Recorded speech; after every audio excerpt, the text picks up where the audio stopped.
Welcome to XYPN Radio, where your host Alan Moore brings you into a community of fee-only financial planners who want to profitably and successfully serve Gen X and Gen Y clients. If you're ready to get the knowledge you need from leaders in your field, learn from forward-thinking advisors, and take action on your own goals, XYPN Radio is the show for you. Here's your host. Hello and welcome to this episode of XYPN Radio. I am your host, Alan Moore, and I'm excited to have my co-founder, Michael Kitces, on the show today to talk about our 2019 benchmarking survey of XYPN Network. Every year, we collect data from our members to track where they are at in their business to better understand the journey members are on, and also what newer members can do to supercharge their business. We focused on a few core data points from this year's study, which include, do niches really actually work? We looked at the revenue over time in niche firms, which had a few surprising results. We also looked at the value of the CFP designation and how firms with owners that have the CFP are growing differently than those without it. We also looked at lead flow to better understand where members are actually getting their clients from. Finally, we looked at how our advisors are adjusting their fees over time and talked about what you can learn from that. XYPN Network's annual benchmarking survey is out. Are you curious about the average number of clients XYPN members get in their first year, or how successful niches really are? To answer these burning questions and more, we've again enlisted a professional research firm to complete our annual benchmarking study. Get your copy hot off the press and discover vital statistics such as the median advisor revenue by years in practice and sources of firm growth, from referrals to blogging, social media, and more. Head over to xyplanningnetwork.com/study to purchase your copy today. You can find any of the additional resources that we mentioned during the episode at xyplanningnetwork.com/230. Also, be sure to go to xyplanningnetwork.com/VIP to join our private group just for XYPN Radio listeners. It's a community of advisors we've all been looking for that's there to provide support when we need it the most. Best of all, it's free. I encourage you to check it out. Again, that's xyplanningnetwork.com/VIP. Without further ado, here is my interview with Michael. Hey, Michael, welcome back to the show. 2 out of the last, 3 weeks. So thanks for taking the time to be back on the show today. I know we're on a hot streak now. Like I'm psyched. I'm geared up. We're rolling now. We are back in the swing of things after a not so brief hiatus.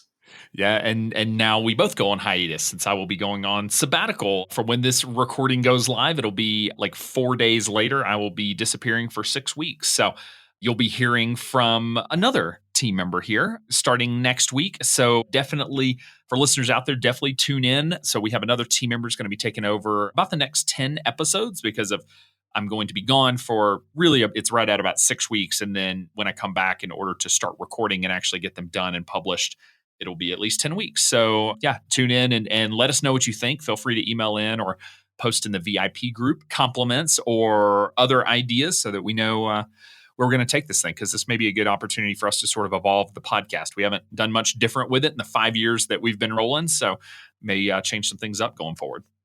Awesome. You always got to mix it up a little. It's part of keeping it fresh in business.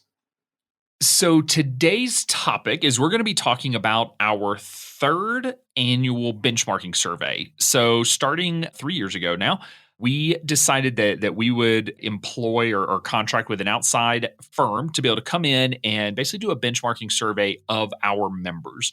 So, you'll see benchmarking surveys come from the custodians, some of the big fund companies. DFA has one that's well known. And what we recognized was when you look at those benchmarking surveys, they don't really capture what our advisors are doing. When you look at a custodian, it's so much about, basically how are the big firms growing their AUM more efficiently. And so, we recognize that based on where we're at in the marketplace, our advisors are unique, but we have enough of them now that we could really show, some of it was validating some of the things we believed, like, how fast do our firms grow? When can you expect certain levels of revenue? If you're going to launch a firm from scratch and you hope to have 100,000 in recurring revenue in 6 months, like how do we tamper those expectations and give you some real data? How do you sort of see where you're at in comparison? It's not meant to be keeping up with the Joneses, but it is, hey, if I've got, X number of clients and I'm about half the size of the typical firm in my space. All right, what are some things that they're doing that I can improve upon? Or maybe you're ahead of the curve. But we really just wanted to gather this data, and it's been really fun to see the data over time. So that's some of the pieces we'll be talking about today. This isn't just a single point in time for 1 year. Now we have 3 years of data that we can start seeing some trends. And that started to show up some of the interesting trends that, our members are experiencing and that we're seeing in the data that we'll be able to talk about. Yeah, it's been fascinating to see this evolve. I was super excited when we went down the road of benchmarking studies for XYPN, and part of the driver for me is so that there's a lot of benchmarking studies out there in the industry today, as you noted, Alan. But like relative to history of advisors, like benchmarking studies is kind of a modern phenomenon. Like we've been doing the advising thing in some form for 50 odd years.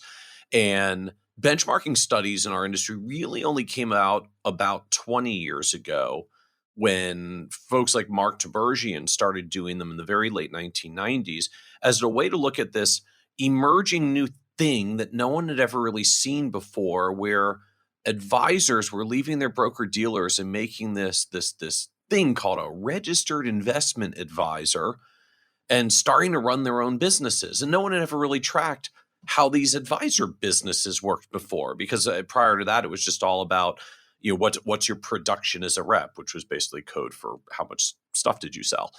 And so benchmarking studies in the RIA space now have a pretty rich 20-year history. And we can see like literally the birth and evolution of the AUM model. If you go back to those early benchmarking studies, like the average firm had like $18 million under management and an assistant.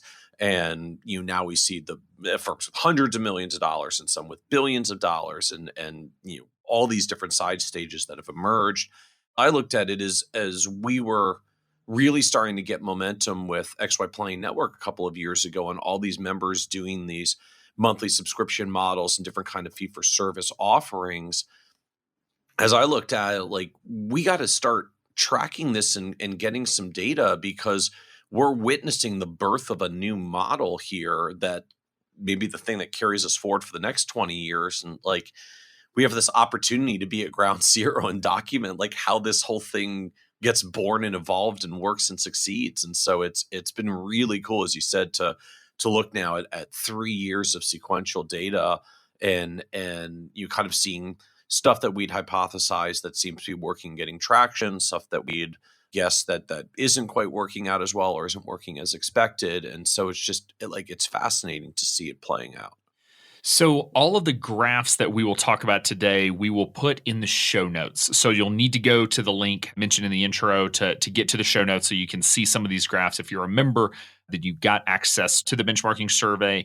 It is available to non-members for purchase as well, if that's of interest. But just so you have a visual, we'll do our best to explain it. But in the end, it's a bunch of charts and graphs and stuff. So we'll sort of do our hand motions. Things that are awesome to do in podcast format, but we'll do our best.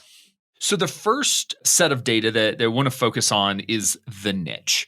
And so we've been talking about, niche marketing really since we launched and the power of a niche. And quite honestly, we've gotten more pushback from the concept of niche marketing than even the idea of working with younger clients.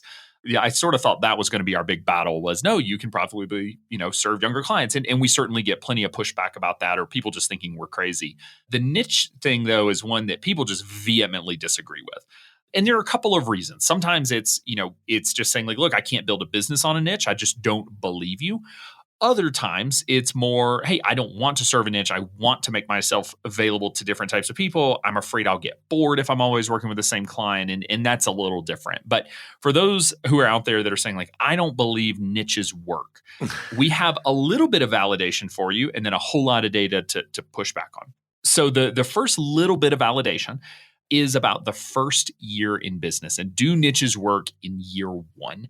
And I get it. You say I don't want to serve a niche. I've got no revenue. Let's just say you're starting from scratch. You've got no revenue. Prospects are coming in the door, and you're thinking, am I really going to turn them away because they don't fit my niche? And this is the old, if they can fog a mirror and willing to pay your fee, then you'll take it. And I'll say that what the data shows is that you are actually correct, that by niching in year one, you're going to miss out on revenue. So what we did was the data basically breaks down into 3 categories of advisors. So we have launch, grow, and scale. So we've renamed actually the grow phase a little bit and split it out into multiple phases. But we're going to say launch is really year one, from when you launch your business, and get through your first 12 months. Grow is really at the end of year one until you hit about 75 clients or probably 125,000, 150,000 in revenue or so. And then you hit our scaling phase. So, Michael, you want to talk about sort of the launch phase and what you see here in the data? Yeah, so we get this interesting effect that emerges. We did find that firms that are not going in any particular kind of niche focus had stronger growth rates in year one, and somewhat dramatically so. Like non-niche firms were growing at 25%, niche firms were growing at about 2%, because you're just not bringing in very many clients off of ground zero when you're still trying to get known in the space. When you launch without a niche and you're starting from cold, it's sort of the, like, I'm going to get anybody I can. Like, I've friends and family, anybody I can talk to. We just try to get anybody in under the umbrella we can. It's sort of the mad dash for getting revenue early on, and we do like clearly see that reflected in the data as we were looking at this, that firms that don't have a niche focus and just sort of cast that net widely are picking up more clients in that initial launch year, particularly because for folks that join an XYPN, like as much as we get branded as the like super young advisors thing, average XYPN member is certainly a lot younger than the average advisor in the industry, who is a 50 something, but the average XYPN member is still in their late 30s. And so most people who join already have 5, 10, 15 years of experience in the business or some otherworldly experience, which is basically a nice way of saying they have a personal network of people they know that they can then go to in their first year and say, hey, I went out on my own as an advisor. Now I love to work with you, and get some of those people in, even if they don't have a niche focus, because they have what the industry calls a natural market to go to. And if you're not aiming with any particular niche focus or lens, like anybody you know who you can talk to is a prospect, and you may get some of those in the first year. And again, it just sort of makes sense, right? If you're willing to work with anyone, you know a lot of people who are out there, you're going to get a few of your old clients, a few family members, a few friends. And so you really can get that initial base of revenue and that initial base of clients. But what that also means is now you have a base of very diverse client situations, backgrounds, and issues that you have to help them solve, which is its own challenge of just trying to be all things to all people. Gets time consuming. Yep. It does. And so it really comes down to the question of, you could be non-niche for your first year just to get the revenue and then switch over to a niche to capitalize on sort of, the fact that you can grow faster in year one, but then recognizing having a niche will carry you into year two. And I get that. I'm sure that's an argument. And that is a way many people will build their business is you don't niche because you don't really know where you want to focus. And over time you develop that. But as listeners have heard on this podcast and probably yours as well, when you go from no niche to a niche, there's some really awkward conversations and tough conversations that have to happen with your current client base. And recognizing that those early clients are going to start sending you clients. And in the next, in your first 2 to 3 years, all of a sudden those clients start referring you new ones. And if you don't have a niche or they're not part of your niche, they're going to be sending you a bunch of client referrals that aren't in your ideal target market. So in a way, I mean, it's you're building a business foundation that's not well built. And if you build a house on a bad foundation, eventually the house comes down, or you got to lift the house up, rip out the foundation and replace it. And that is a heck of a lot harder to do than just lay the foundation properly out of the gate. And part of the dynamic that comes with this is just there's this petering out effect that starts to occur. So, I go to my natural market. I tell my friends and family and everybody that I know, I've gone out on my own. I've launched my advisory business at a firm now that doesn't have minimums, or I'm at a firm that doesn't require me to do products. Like, it's a great talking point. You get that kind of initial influx of clients. You get through year one. You got a little revenue going. You wake up on year two. And it's like, now what? Because I already talked to everybody I know, anybody I know who I could possibly tell that I'm in the advisory business now, I have told. So that natural market is tapped out. I got a few clients that may start referring me, but suddenly I got to go figure out what to do. And we see this reflected in the data that when firms without a niche focus go from their launch phase to their growth phase, the average growth rate drops from 25% to 15%.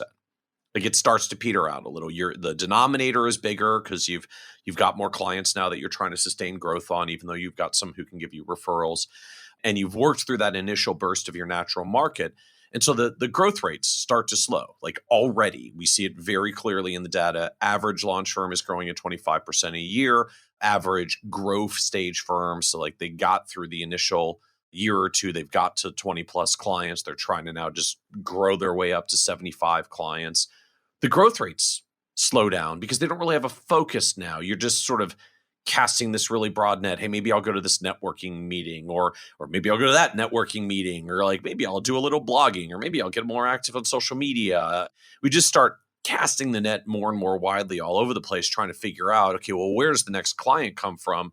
Because I already told everybody I know, and we burnt that strategy out in year one.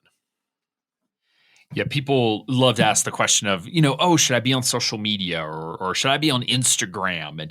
And when you don't have a niche focus, the answer is, I don't know, but I guess, because you're going to try a little bit of everything because you're not really sure what to do. But when you're really clear about that niche market, really the first year is about laying that foundation and recognizing that if you go into a niche, it does take a little longer to get started. It takes a little longer for that snowball to start rolling, but you can't skip the first year of focusing on a niche. Even if you have an established business and then you pivot into working with a niche, it's not like that first year you're just going to load up on niche clients. I mean, it takes time to build content. It takes time to build relationships with centers of influence. Just it takes time to build a reputation. Like you Exactly. can't just go into space out of the gate and be like, hey, I'm here and I'm an expert and people just like you. At some point, someone asks like, oh really? Like, tell me about your background and how you developed this expertise and like what other folks like me you've worked with. It's like, well, my wife's also a nurse, so I guess I know a lot about nurses. It's like, friends, family connections, spouse connections, often a good way to work into a niche, but like you're not a stone cold expert day one because you know someone in that space or your family's in that space or you got some history in that space. It takes a while to really validate your expertise before people know you, like you, trust you, and recognize you as an expert in that space. Yeah, and also just to become an expert in the space. That's Yeah. the other thing is like, again, picking a niche is not, picking from a marketing, a list of options and just start marketing that niche. Like you have to be solving a very specific problem and be an expert in that issue that other advisors are not experts in, and to be able to differentiate yourself. And then the challenge we find that just compounds from there is as we look at firms without niches, when they move on to the scale phase, like they get larger, they're now at 75 plus clients, the growth rates just slow further. Like you now have a steady base of clients, but only so many clients are going to actively refer in any particular year. So maybe 20 or 30% of your clients send you a referral in any particular year. Not all of those are qualified. Not all of those are going to close for you. Like the growth rates start to fall off further. And we see this again very clearly in the benchmarking data for members that don't have a niche and they're in this scale phase, growth rates are averaging about 10%. So basically they go from like 25% early on to 15% when they're in the growing phase after they got their first wave of clients, to 10% growth rates once they're fairly well established and the growth rates are kind of petering off a little bit. Denominator's big, you've got more clients on board, you only get so many referrals in any particular year. And they're still growing and moving forward, but there's a very clear progression that growth rates slow as the firm matures. And from the flip side, when you do have a niche focus, the growth rates increase over time. And in that growth phase, while the non-niche firms are slowing down to a 15% revenue growth rate, the niche firms have increased to a almost 41% growth rate. Going into the scaling phase, again, non-niche firms are continuing to drop into that 10% range, whereas niche firms are up to 58% revenue growth rate. I mean, the numbers are just huge. We also have a 2-year sort of compounded growth rate where non-niche firms, just across the board, non-niche firms are growing about 15% compounded over 2 years. Niche firms are at 41%. So, I mean, the data tells the story. I mean, I laugh every year. It's starting to look like we're making up the data. I promise we're not. But like, it's just continuing to validate that niches do work. And that the compounding in a niche becomes extraordinary. Like so many seem to get focused in that first year. Like, yeah, but if I just talk to my friends and family and everyone know, I can get a revenue in the door a little bit faster. And, okay, we get it. Like we see it in the data. The problem is that when you look at this progression over 3 to 5 years of your business, firms that are growing without a niche, their growth rates are 25, 15, 10. And firms that are growing with a niche, their growth rates, instead of being 25, 15, 10, are 2, 40, 60. It's totally different. Yeah. By scaling phase, the firms that didn't pick niches watch their growth rates decline to 10%. And the firms that picked niches watch their growth rates accelerate to 60% per year. Just incredible blowout numbers to me. I mean, and bear in mind at this point, you're already probably up at 100. Well, you got to be up around 150 plus thousand of revenue just to hit the scaling phase as we define it. Most of these firms are more up in the 200 to 300,000 range, and so just to start putting that in hard dollars, it's like for the average non-niche firm that's at a mature stage, they bring in $20,000 of new client revenue, and the scaling firm brings in $120,000 of new revenue in the same stage off of the same client base. And it's just this incredibly ludicrously powerful compounding effect that starts to occur, because when you work in a niche, when you have some specialization, every year that goes by, you just get known by more people for having that expertise, having that specialization. You build that reputation, you get referred more and more, not even just from people you know, but anybody who's ever crossed paths with you who knows, like, you are the leading expert in the optometrists or doctors in Kentucky or Chick-fil-A franchisees or whatever your focus is. Whereas the members we have that don't have a niche, the growth rate just keeps slowing because it gets harder and harder to find any new people to tell your story to and in any way stand out from everybody else that's out there. And so you work with your initial friends and family, they give you some referrals.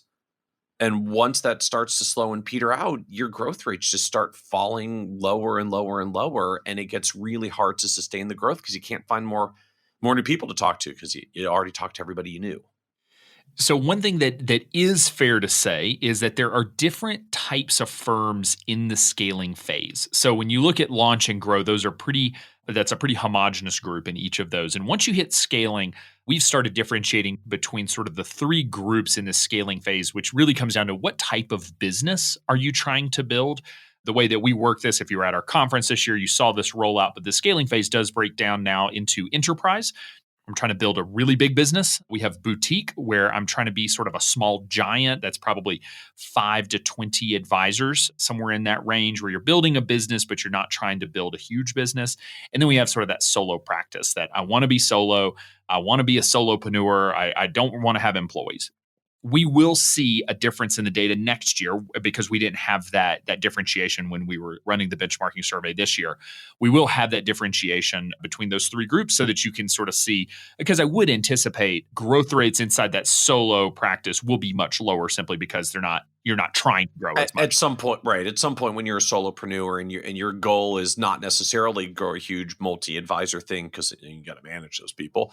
And if that's not your thing, at some point you actually just choose to start slowing down your growth rates and saying, okay, I don't need a whole bunch more clients. I'm good where I am. Although even in this regard, and I've been watching this happen with some of our members who are focused in the solopreneur sort of structure, like they want to just run that lifestyle practice that's built around them. They don't want to have to deal with managing people, but you can still actually grow quite actively in that phase. You don't grow by going and getting more and more clients. You grow by getting more upmarket clients who, simply put, can pay you higher fees. You increase the revenue per client. You take that client that you started with 3 or 5 years ago who was, wonderful and friendly and took a risk on you. But at the end of the day, like, they're paying you $1,000 a year, and all of your new clients, you're charging $6,000 a year. And this relationship just doesn't financially make sense for the business anymore. So you graduate them on or help them find another advisor who's a better fit at this point, and you go find the next client that's a good fit for where your business is now and your ideal clientele. And you can actually still get the revenue growth even if you're not expanding the number of clients, because you're growing the revenue per client instead, which is something we also find is much, much more conducive for members that focus into niches than the ones that don't. And so I'm kind of curious to see how this actually evolves as we get some of the data and we just start looking at these distinctions between how do enterprise firms grow when they do or don't have niches, how do boutique firms grow when they do and don't have niches, and how do solopreneurs or do solopreneurs keep growing or not? And does it vary depending on whether they do or don't have niches? Yeah, one of the other niche-related charts that we have, it's not necessarily about revenue growth, although it does drive revenue growth, is overall prospect conversion.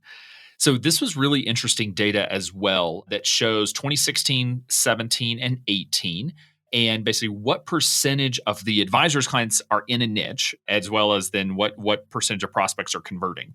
And so we're seeing two things. One, we are seeing across the network that a higher percentage of our advisors are adopting a niche market. So back in 2016, of respondents, about 47% of clients were inside of their niche. So 47% of the client base were in a niche. Fast forward to 2016, 2 years later, that's up to 68%, which is, that's 50% more basically. But so we're seeing a big increase just across the network of what percentage of client base is actually in the niche. And because of that, I would say we're seeing a higher and higher close rate. So back in 2016, advisors cited having a 40% close rate when they met with a prospect. That is now up to 50% 2 years later, which I think makes sense for a couple of reasons. One, you're really only meeting with people who are going to be a good fit. All right, we don't have to have a meeting with a random person that you met at a networking event. You're not really sure if they are going to be a good fit, or someone, some random CPA sent you some random client you don't really know. And so you end up, spending a lot of your time in prospect meetings that ultimately don't convert because they're just not a good fit. Versus, whenever a higher percentage of your clients are in that niche and they're sending you more clients like that, and you're really clear on who you serve. They say great marketing should turn away more people than it attracts. So therefore, they're self-selecting out of coming and meeting with you if they don't meet your niche. And so we see that conversion rate going up to 50% and will probably go higher from here. I think it's worth recognizing as well, just the profoundness of what it means to go from 40% close rates to 50% close rates. Like that may feel for some like a small difference, but again, this is across the entire network. This was many hundreds of advisors who were involved in the benchmarking survey as a representation of almost 1,000 that were in XYPN when we put the survey out.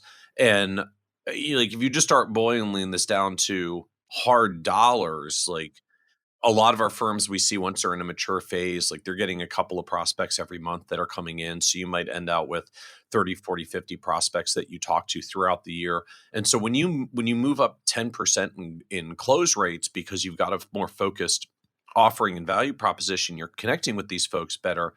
Like that's 3 or 4 or 5 extra clients every year as you're established. Those tend to be strong clients. Those are clients who are paying your full fees because you're well set in your niche. Your fees tend to be higher on average for what you're charging for planning. And then those become clients who in future years can give you referrals and further compound that growth. And I think this is, in essence, part of why we're seeing these growth rates pick up for niche-oriented firms, that when you've got a niche and you get established in it after you get through that initial grinding phase, you start closing more business brings more business. And it's what starts to really separate those growth rates between the niche firms and the non-niche firms as they get to more mature stages of the business. Yeah, welcome to compound interest, eighth wonder of the world, right? Yeah. Because, and that's the thing. Like, we actually I don't think we have the data on number of prospect meetings. That would be a really interesting one, because I could tell a story of how niche firms would get fewer initial prospect meetings, but they close at a higher rate, or in the end, I suspect they actually get more just because they're really clear and it's a lot easier to refer to them. But yeah, ultimately you're just more referable, right? If you say like I specialize in women going through a difficult divorce, and that's what you put out there when you meet people. You're just going to trigger a thing in their brain anytime that they're talking to someone who says like, yeah, I'm going through a tough divorce. Like, oh, I know an advisor that like does that for people just like you. You got to go talk to her. Whereas when you go to the cocktail party and it's like, whoa, what do you do? I'm a financial advisor. We've all had this experience. Like everybody takes sort of one small step back when you tell them you're a financial advisor, because they're reflecting back on whatever bad experience they've had with whatever generalist financial advisor who may or may not have been heavily a product salesperson in the past. And so there really is that driving distinction of how you become more referable. It's easier for prospects to talk about you when you've got that clear focus. So, maybe that means you're actually getting more meetings, even though if you're only getting the same number of meetings, I think you're probably getting more meetings that then with a higher close rate. And we also see in the data higher revenue per client, fewer hours spent per client, more, self-identified value to each client. I mean, all of these things just really start to compound, and it allows you to start scaling the business. So, okay, we'll stop talking niche. You all know that's a lie, but we won't focus quite on as much of it right now. But the data says niches work. The other thing that the data says and has said all 3 years that we have done this study is that the CFP does matter. Now, we can talk philosophically about whether or not you agree with some of the CFP's decisions. Obviously, they've come under some heat lately. In the Wall Street Journal, there are things that the CFP board did 30 years ago that I'm still hearing about from people who say, I'm never going to get the CFP because they did this thing back in the day, and so I don't agree with them. So you can talk about whether you agree with a CFP board or not, but I can tell you that the marks do indicate higher revenue. Now, it's an interesting discussion as to why that is. There are a lot of theories there, and I don't think we've really gotten down to why it is, but our data shows average revenue for a non-CFP in our network is $81,500 a year. That's gross revenue. Average revenue for a CFP professional is $166,000. So our CFPs are making over 2 times the gross revenue that our non-CFPs are. So I think we both have opinions on this, but what is your opinion on why that is? So I ironically, I think part of what we're seeing here is kind of a selection bias effect that I think one of the drivers here why the CFP professionals are averaging much higher revenue than non-CFPs across the whole sort of base of XYPN is the CFP professionals tend to be a little bit more mature businesses, have moved a little bit further along in the progression, whereas the ones the non-CFP have come in non-CFPs, we find they tend to progress through the stages a little bit more slowly. We actually know just from our internal data, they have a higher failure rate. They're less likely to succeed. They're more likely to be in the network, but really be struggling and may unfortunately be leaving and have to shut down their business next year. And so there's kind of this self-selection bias effect that the CFPs that end up being more successful grow to higher revenue levels, whereas the non-CFPs in the network that do join often end out leaving after a couple of years because their businesses don't succeed. And so the average revenue of the non-CFPs is lower. But that's also the point, is that we see higher tenure in the business, higher longevity, higher business survival rates, lower business failure rates when members come in as CFP professionals than when they join us as non-CFP professionals, and particularly when they remain non-CFP professionals. We have a few who kind of join the network as they're working on it. They sit for the exam and wrap it up shortly thereafter and add their CFP marks. So they may have already had experience, but the ones who stay persistently non-CFPs end out with slower growth rates, higher failure rates, more members who are struggling. We've had this in our data for a long time, and we see it reflected in the income gap that shows up here. I don't think it's as though clients coming and saying like, "Oh, you have a CFP after your name. Like, I'm going to pay you twice as much in fees." Like, it's not that that's driving it, or at least not that directly and literally. It's the CFP professionals are much more likely to grow and compound and succeed, and the non-CFP professionals are much more likely to struggle and ultimately end up not succeeding in their businesses. Yeah, I'm with you on that. I think that, what sometimes people take away from the data is, oh, I'll just get my CFP and suddenly I'll make twice as much money. Not quite how it works. For listeners, keep in mind that the median age of a member of XY Planning Network is about 39. And so, we sort of have the reputation for it's a bunch of 20-year-olds.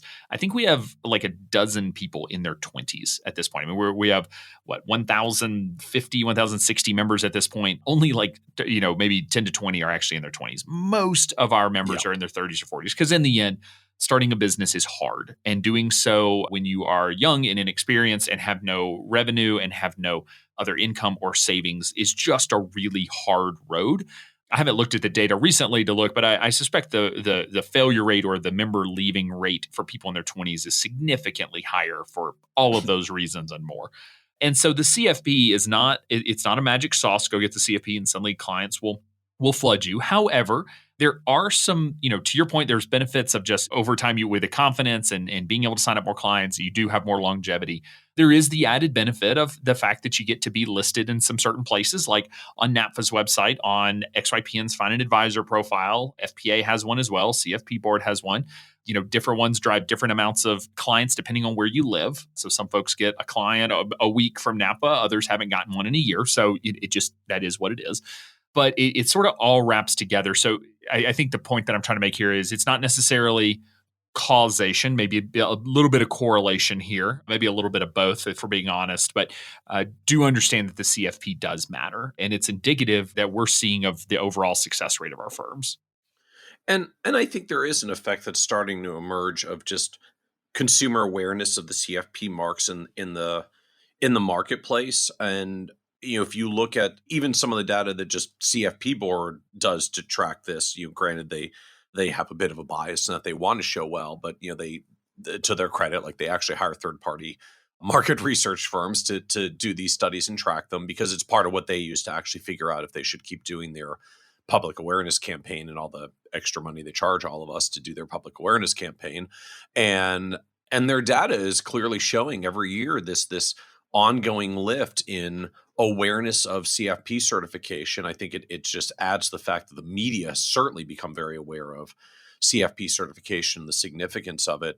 And I sometimes chuckle that I still hear from overwhelmingly both CFP professionals and non-CFPs that say, well, I'm just not sure it matters. We have CFP professionals say, well, I sit across some clients like, yeah, I'm glad I got the marks, but like clients never ask me about this, my CFP certification. And likewise, we have some non-CFPs who say, I'm still been able to get clients. Like they're not asking me about CFP certification. Like I'm okay. I don't need it. And I think the part that so often gets forgotten about this is, like, this is the modern era.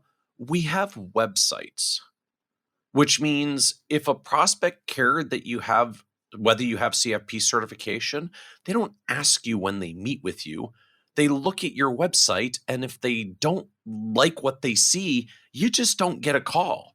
The clients who care about CFP certification don't call non-CFPs because they go to their website and they don't see CFP certification. And clients who do care about CFP certification don't ask about it in the meeting. They already went to your website. They saw you have the letters after your name. They decided that they were okay with that, or that's what they wanted. And that's why that might be part of why they called you and didn't call another advisor in the first place. And so, like, I would caution, if you want to figure out whether this works, it's not enough to just like either ask non-CFPs, are they growing without it? Or even ask CFPs, are they growing with it? And do your clients ask about it? Because that's just not how the client prospecting part works at this point. Like, they can look us up on LinkedIn. They can look us up on our websites. If they care about that, they're screening themselves out before they ever have the first conversation with you. And so you have to fall back to the core of just, well, what does it look like overall in inquiries and activity between CFPs and non-CFPs, and how do their businesses grow? And that's where we see these numbers show up really clearly, that the people with CFP certification do better. In fact, Alan, you had asked earlier around just even things like prospect inquiries. We actually did have a question about this in the benchmarking study. And just across the whole base of people who took the study, the average person with CFP certification got 42 prospect inquiries last year, and the average person without got 26. Ooh, that's huge. I mean, that's 80% more. Yeah. That's massive. And then you start compounding that for a few years, and that becomes the difference between, I have my CFP marks and I got enough prospect inquiries that eventually I, got enough clients, I made enough revenue, I'm making enough money, I can stick with this, I don't have to go back and work something else. And the non-CFPs who end out with fewer inquiries that are coming in, fewer clients that are coming in, which means it might not take you 2 or 3 years to get back to your old compensation. It might take you 4 or 5 years. And a lot of us just don't have 4 or 5 years, right? If you have to drag it out longer, you get back to the numbers that we've got here, which is, the CFP professionals end up with much higher average compensation because they make it to years 5, 6, and 7 when the income starts really picking up and getting good. And the non-CFPs are much less likely to do that because their prospect flow is lower and their inquiries are lower, and it ultimately results in less business growth. And yeah, if you're independently wealthy and you can just stick this out with really low growth long enough, you may compound your way there eventually. But it takes so long to get there that fewer members make it. So the moral of the story is get your CFP and pick a niche, because those two things combined really do make for a powerful combination. That sort of flows into the next chart that I want to talk about, just in terms of, CFPs getting a lot more prospect calls. And we have a chart here that shows source of new clients for our advisors just across the board. Now, on the back end, the data can be segmented further, but just looking at where are new clients coming from. And I think this answers the question as to why CFPs are getting more prospect meetings. So we have this broken out 2016, 2017, 2018, and then a long list of options for where the clients are coming from. So I'm going to put these in sort of 4 primary groups and then sort of a little other. So the 4 primary groups are about 25% of new clients are coming from online. That's coming from XYPN's Find an Advisor profile, from NAPFA, or just overall online Google searches. So they are coming from the web.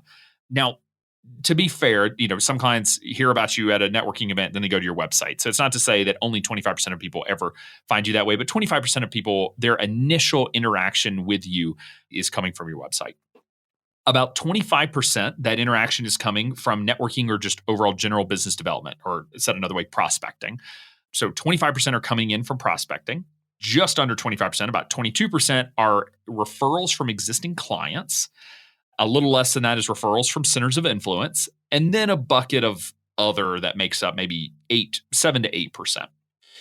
So I think there are a couple of interesting things in the data. Number one is that less than 2% this year, it was less than 0.5% last year, cited third-party Q&A websites as a source of new clients. So if all we do is convince every single listener to stop writing for these Q&A sites and spending dozens and dozens and dozens of hours answering questions on someone else's website, driving SEO and traffic to their website and praying for a prospect, it is not a good use of time. So you may stop. So that this is sites like NerdWallet's Ask an Advisor and Investopedia's Advisor Insights. And of course, actually, the irony of those have been the 2 leading advisor Q&A sites that were out there. They both shut down. Yeah. Because it wasn't working.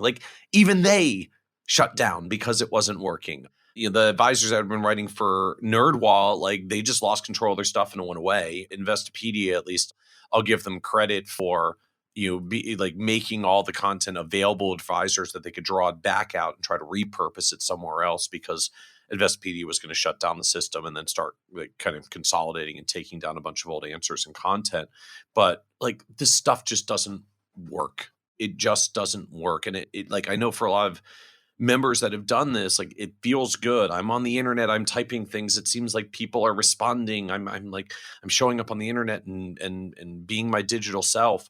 But it just doesn't end out working in the long run, because at the end of the day, you're on their site, not on your site. And there may not be a clear way for the prospect to click from their site to your site. Either way, you can't put a call to action on that. Hey, if you thought this expertise was helpful for you, sign up for my newsletter and I'll give you this free ebook. And then you've got an email address. You can do that on your website. You can't do it on theirs. In fact, there's a decent chance if there's a call to action on their website, it's some other large financial services firm that put their ad next to your answer, because those platforms are all in the advertising business at the end of the day. And we as independent advisors are not the one that are paying for the ads. We're the one that are giving away the free content so they can sell someone else's ad next to your answer.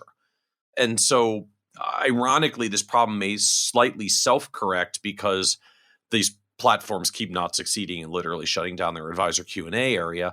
But I'm sure there will be another few that crop up in the future. And so, yeah, Alan, as you said, if there's one thing that people take away from this, please stop posting that stuff on on other websites, it's just not a good use of time and not a good ROI for you. If you're really interested in that kind of stuff, take the questions that you're hearing from your clients and write your answers on your website so that when someone types that question into Google, you come up as the answer. So, okay, stop writing on third-party sites. The other interesting thing, and part of this is just overall like how established the client base is. But if I ask a typical group of advisors where the vast majority of your clients come from, existing clients, referrals is the answer. I mean, probably something like 80% or more of a typical advisory firm is getting clients from existing client referrals. And for our advisors, it's about 22%. Now, again, part of that is just overall, like their client base is just not as large. But also the fact that the typical advisory firm is trying to bring on a solo practice or maybe a boutique is really trying to bring on like 10 to 12 clients a year. Our advisors are shooting for 20s to 30s per year. And so they're still getting those existing client referrals, because in the end you get those because you're really good at doing a good job. I mean, that's customer service. But then they are also investing in some of these other areas. They're going to networking and prospecting events, and they are generating clients that way. They are targeting and talking to centers of influence, and they're investing online. An interesting thing is just how few people actually find an advisor via social media or blog. I mean, it's less than 5% are actually finding advisors if you combine social media, online advertising, and blogging. However, I don't want the story of that to be, oh, I guess I shouldn't blog, because in the end, Google search is based on the quality of your website and search engine optimization. And there's a lot that goes into that. We could do a whole series of episodes just on that topic. But in the end, the better your content, the more long form your content and just overall, quality there will drive your rankings in Google search. So the fact that we narrowed down 16% of new clients coming from Google search means that the blogging is effective. They're not finding you because of the blog, but the blog may be driving overall traffic to your site, which then converts into clients. Or at least they may be finding you because of the blog, but they're not necessarily reaching out and saying like, hey, I really want to work with you because I saw this blog post on your website. You get an inquiry that's just like, hey, interested in working with you and learning more about your services. Can we talk? And we say like, well, how'd you find me? Well, I found you online because I contacted you through the website. And so I think what we're seeing is members are that are doing blogging and social media and other stuff. The results are kind of ending out in the broad online space because we don't necessarily get a lot of like, hey, I read this blog post and I want to hire you as an advisor, or like that was a freaking amazing tweet. I want to hire you now, as though like social media drove the source of the client. But it does seem to all funnel towards online and Google searches and just driving results that start coming when we do more business online. And it is striking to me that just as the membership has gotten more focused on niches, Alan, like you mentioned earlier, back in 2016, 47% of members were in niches. Now 68% of members are niches. Well, in 2016, only 11% of member growth was coming from online and Google searches, and now it's 16%. And so just as the percentage of members who have niches has gone up by almost 50%, the amount of new business activity coming from online and Google searches is up almost 50% as well. So the answer is it all sort of works. And the nice thing about this is, you don't have to only choose one. You can be online, get your CFP. And that was what I was saying earlier was, the CFP advisors having more prospect meetings could partly be because 25% of new clients are coming from places that really you only find if you have the CFP, with XYPN, with NAPFA, and just overall Google search. But the other methods do work. And so, recognizing that you want to sit down and create a strategy for, okay, what is my online strategy? I'm going to get my CFP. I'm going to pick a niche and be on XYPN and NAPFA site there. I'm going to produce content that helps drive Google search. I'm going to go to events where I can talk about my niche and talk about the work that I do, which will drive business. I'm going to do a great job for my current clients, and therefore they're going to refer some clients. And I'm going to go talk to centers of influence and tell them, again, who is my niche, what is it that I do, and for whom. And they'll send they'll send business your way, and maybe sit down and just say, I'm going to meet with one center of influence a week for the next year. Maybe that's your 2020 goal. One center of influence.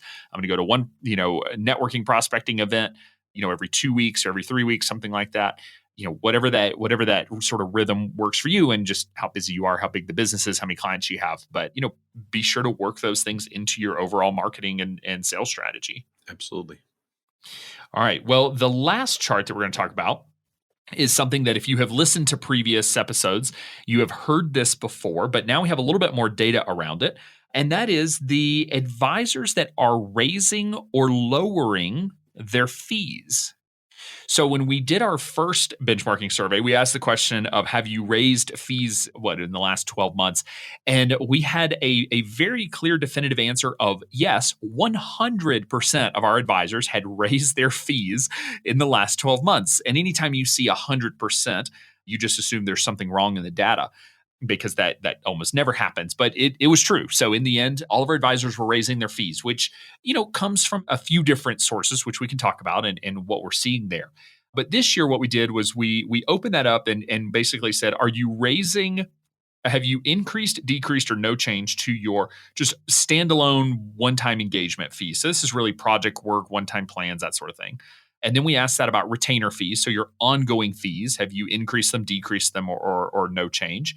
And then we asked about the AUM fee. So if you're charging an AUM fee for investment management, what changes are you making?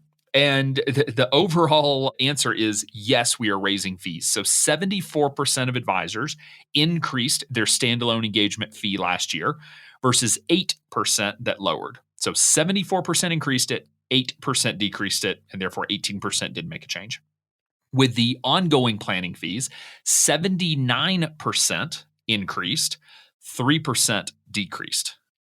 So therefore, 18% did not make a change. 79% of advisors increased their retainer fee last year, with only 3% lowering.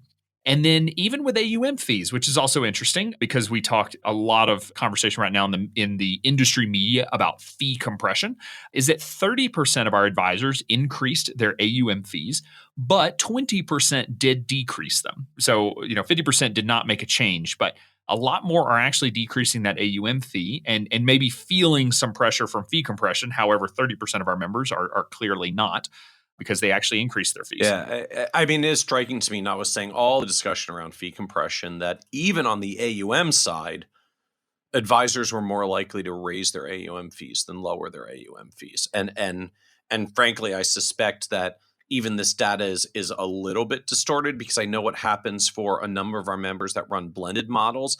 As they get more pricing confidence on their retainer fees and they lift their retainer fees up, they sometimes bring their AUM fees down along with it. They may have started in a more AUM-centric model, and as they adopt more planning fees, they say, well, I'm going to lift up my planning fee, and then I'm going to charge a little bit less on the AUM side. And so they show up in this data as I cut my AUM fees. But I think a portion of that 20% that are cutting their AUM fees, it's only because 79% raise their retainer fees, and a bunch of them are just lifting retainer fees up and dialing down their dependence on AUM. We see this particularly for members that came from an AUM environment, joined as a existing firm or with as an existing client base, and so they came into XY Planning Network with a bunch of, I'll call it, traditional AUM business, and they're trying to migrate towards fee-for-service models. And so they start pulling down the AUM fee as they lift up the planning fee and try to reconfigure to say, well, if the majority of my value is the planning work and not the AUM work, then I'm going to charge more for the planning and charge less for the AUM. But it's not really a firm that's cutting its fees. It's a firm that's shifting its fees. Yeah. And so, we've talked about this in the past, and I think, there are a few different reasons that we see ultimately fees go up. I mean, one is, early on in XYPN days, I think a lot of advisors were really just undercharging out of the gate. We were still figuring out the marketplace. What is the marketplace for monthly fees? We didn't know, because we sort of created that marketplace.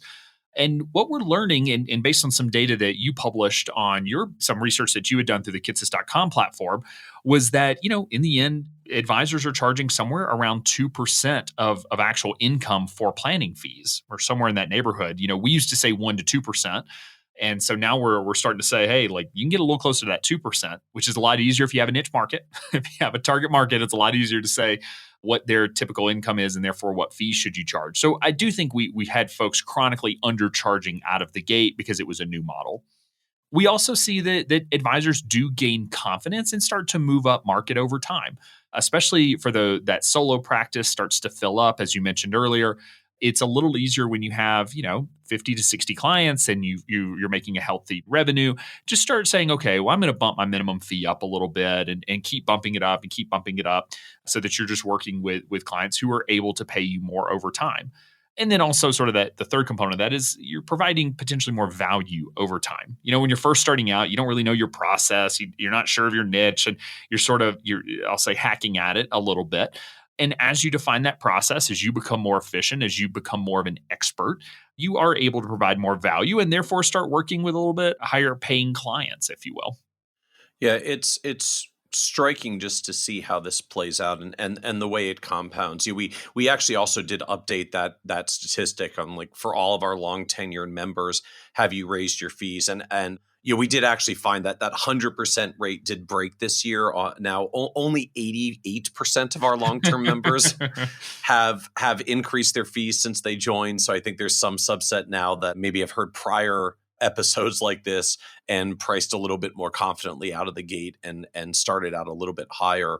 But it is striking that just we see these ongoing patterns of fee lifts tied to planning fees, and particularly fee lifts tied to planning fees as members get more focused into niches and they get more confidence in their pricing power. So we also had some stats about in the benchmarking study this year about just fee productivity. So, like, what are your average fees by type? And one of the striking things that we saw here was for firms that are actually charging ongoing annual retainer fees, monthly subscription and quarterly, annual, however you structure it. Firms with niches were averaging almost $3,000 revenue per client. Firms without a niche were only averaging $2,300. A good 30% difference in what firms with niches are charging in planning fees versus those without. On the flip side, the firms without niches were averaging higher AUM revenue, $3,700 per client without a niche versus about $2,700 with a niche. And so we also see this trade-off effect that's occurring. The firms that are with niches are getting particularly strong in increasing their retainer fees, while the firms without niches are increasingly still relying on asset gathering to drive the biggest portion of their revenue. Yeah, that's a really interesting breakdown as well. And just, recognize that what type of firm are you trying to build? And that may help, define and help you decide if, going deep into a niche market really makes sense for you. So, but really interesting to see. I think we've gotten a little bit of pushback in the past when we've said, hey, our advisors lack confidence, just raise your fees out of the gate. And some folks say, well, maybe it's okay to lift fees over time. And I think they're right. I think it's both. I think our advisors have chronically undercharged out of the gate. And hopefully more and more folks are hearing us say that. Because really, I would say for the most part, when an advisor tells me how much they're planning on charging, I generally just tell them to double it and call it good. And so if you're thinking like $100 a month, that's where that'll put you right in your fee discomfort zone right there. That it will. If you're thinking about charging, $100 a month or $1,200 a year, just double it. Go with $2,400 a year because you can, and we want to be sure that you're building a business that actually scales well. So there is a little bit of sort of out of the gate, but then it is okay to recognize that you'll lift your fee structure over time, just sort of average fee for client, because you're going to be providing more value and you're going to want to be more selective with the clients. I mean, especially if you're in that as a solo practice, but also as a boutique. I mean, you can only have so many clients, and so you want to be sure that you're giving those client slots to the people who are going to be the best fit and be able to allow you to really scale yourself and be able to live the life that you want to live with the business that supports it. Amen. So, welcome to 2019 benchmarking survey, which is based on 2018 data. Actually, we will be pushing out our next benchmarking survey really in the next few months. We generally do it around March. It's always difficult because of tax season that we have so many advisors doing taxes that they don't want to do it before April 15th, but we need the data in so that we can do all the analysis before our conference. Our conference is a few weeks later than it has been in the past, so maybe we can play with that a little bit. But, this is one of those things that if you are a member of XY Planning Network, we highly encourage you to please respond, because we need this data to be sure that we're helping, guide our advisors correctly and being sure we're putting the focus in the right place. Because if we see that, hey, niches are stupid and don't work, then we would stop beating the drum for niches. Yeah, it's not an ideological thing. It's just we're trying to pound the drum towards things that work. Yeah, I mean, we ultimately want our advisors to be successful. Michael and I have no skin in the niche game other than we want to see our advisors succeed and continue to run their business and therefore hopefully stay members of XY Planning Network. So again, you can go to the show notes page and be able to look at any of these graphs that we talked about just because it'll be helpful to give some context. If you want to see the full version, if you're a member, you can go download that, I believe, from the forums. And if you are not a member, it is available for purchase. So Michael, thank you for taking the time, come back on the show and helping walk through the benchmarking data. My pleasure. I always enjoy a chance to talk and nerd out on data for an hour. XY Planning Network's annual benchmarking survey is out. Are you curious about the average number of clients XYPN members get in their first year, or how successful niches really are? To answer these burning questions and more, we've again enlisted a professional research firm to complete our annual benchmarking study. Get your copy hot off the press and discover vital statistics such as the median advisor revenue by years in practice and sources of firm growth, from referrals to blogging, social media, and more. Head over to xyplanningnetwork.com/study to purchase your copy today. Be sure to join our VIP community at xyplanningnetwork.com/VIP to hang out with other XYPN radio listeners, ask questions for future mailbag episodes with myself and Kitces, and to finally find a community of like-minded financial advisors. Thanks so much for joining me today. We'll see you next time. You're not alone, and you're not crazy. It's scary starting, building, and growing your own financial planning firm. And that's why we put together a free private community just for you, the Cutting Edge Financial Planner. Go to xyplanningnetwork.com/VIP or text XYPN Radio to 33344 and join a network of thousands ready to change the lives of Gen X and Gen Y clients.